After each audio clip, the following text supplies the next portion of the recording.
Everyone, সবাই গরমে কেমন আছেন? আমি কিন্তু ভালোই আছি। তো যাই হোক, কালকে একটু শরীরটা খারাপ ছিল, এখন মোটামুটি অনেকটা ভালো আছি।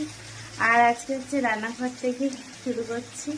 তো সকালবেলা তো পুজো দেওয়া হয়ে গেছে, আর এখন রান্নাঘরে চলে এসেছি, হাফ রান্না হয়েও গেছে। তো চলুন আজকে বাজার থেকে কি কি এনেছি একটু দেখিয়ে দিই। এই যে বড় বড় চিংড়ি নিয়ে এসেছে, তাতান চিংড়ি মাছ খেতে চেয়েছিল, তাই বললাম আজকে আর চিংড়ি মাছ করবো না, কারণ চিকেন হচ্ছে। আর এইদিকে এনেছে ট্যাংরা মাছ, আর এইদিকে হচ্ছে চিকেন। আর চিকেন কষাচ্ছে, আজকে কষা কষা হবে, কারণ অনেকগুলো তরকারি রয়েছে আজকে। আর হবে হচ্ছে ছেঁচির শাক।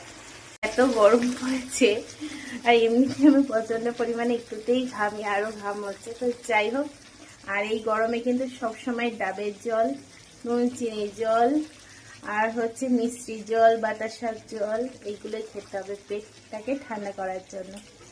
তো চলুন, টাটা।